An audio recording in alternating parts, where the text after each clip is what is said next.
David Chou, bonjour. Bonjour. Bonjour et merci d'être venu présenter votre premier long métrage de fiction Diamond Island au Festival du film de Saint-Jean-de-Luz. Et j'ai tout simplement 5 minutes pour vous en parler. C'est parti.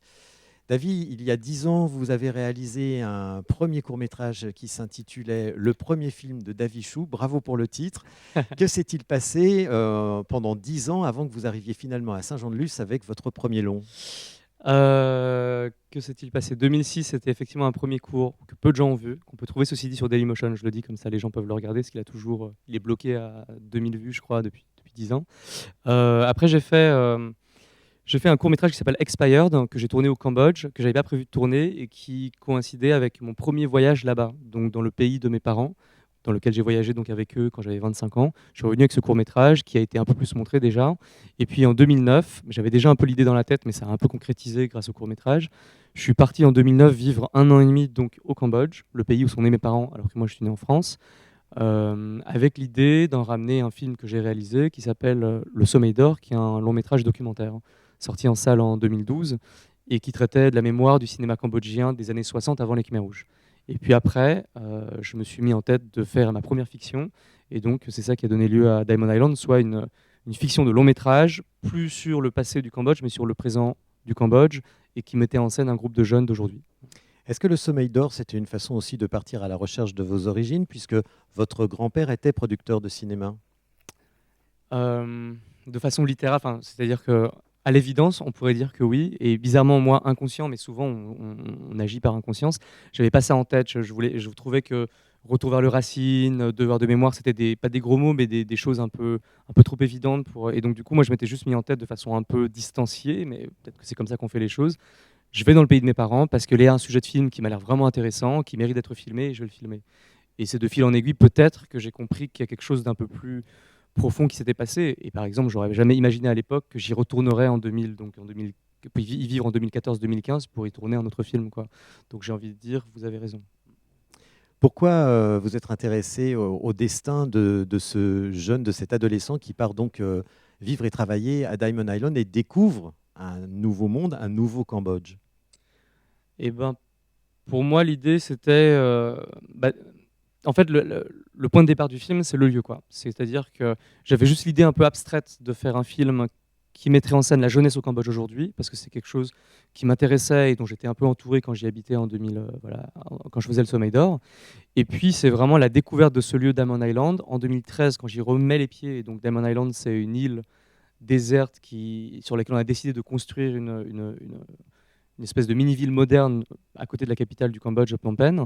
Et c'est quand je mets les pieds là-bas en 2013 que je suis frappé par le lieu et que ça me semble vraiment le symbole idéal de ce que je veux raconter, c'est-à-dire la modernité aujourd'hui au Cambodge, mais aussi la relation entre la jeunesse et cette modernité, ou ce mythe de la modernité, et comment ces jeunes, donc ça revient à votre question, c'est comment ces jeunes de 18 ans qui partent de la campagne, ils arrivent sur Diamond Island qui pour nous peut avoir l'impression d'un temple un temple du kitsch ou un temple du faux, ou en tout cas voilà, pas l'idée qu'on a du Cambodge. Et pourtant, ces jeunes de 18 ans qui débarquent de leur campagne, quand ils arrivent sur Diamond Island, ils n'ont qu'une seule envie, c'est faire partie de ce monde qui les fait rêver. Et cet écart entre ma perception et leur perception, c'est là où je me suis dit, il y a un film à faire pour ne serait-ce que comprendre cet écart. Ouais. Votre Diamond Island à vous, c'était le monde du cinéma? C'est une bonne question.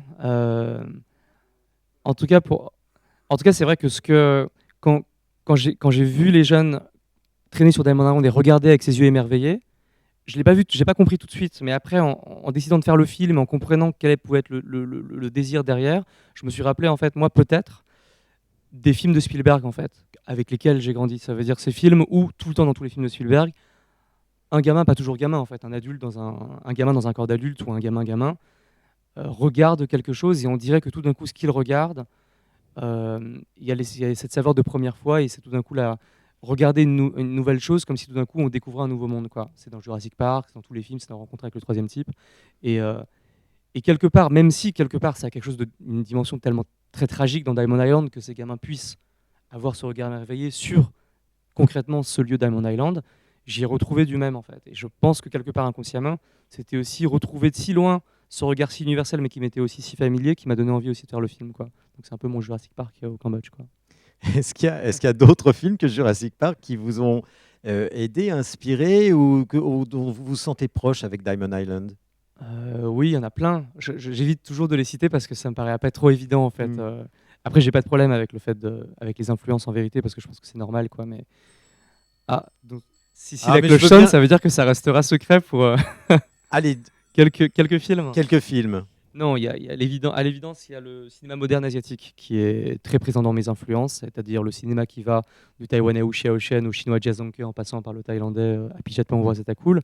Mais en termes de récit, je pense que les modèles sont plus à l'évidence plus américains et plus le cinéma des années 80 américains et notamment ce qu'on pourrait appeler les Matt Dillon movies en fait. Ça Mm. veut dire les Outsiders, Rusty James, mais même aussi son premier film à Matt Dillon qui est pas très connu, qui s'appelle en anglais Over the Edge, Panique sur la ville, je crois, de Jonathan Kaplan. C'est pas très connu, mais c'est génial. J'encourage les gens à regarder ça. Voilà. 1971, je crois. 80, je sais plus. 79. Qu'est-ce que vous souhaitez, notamment une bonne sortie du film au Cambodge? Le film sort au Cambodge fin octobre. J'ai un peu les chocottes parce que bah, c'est une chose de montrer le film en France ou à l'étranger et que les gens, que pour l'instant ça se passe bien pour le film, mais de le montrer dans le pays où il a été tourné, où les acteurs, voilà, d'où viennent les acteurs, là ça va être une autre paire de manches. Donc j'ai les chocottes et en même temps je suis hyper excité et j'ai hyper hâte d'y être et de voir comment ça va réagir là-bas. Et puis ensuite le film sort en salle en France le 28 décembre. Donc là aussi ça va être un beau moment à vivre et j'ai hâte d'y être. Ça va être un beau Noël. Merci beaucoup, Davichou. Merci Patrick.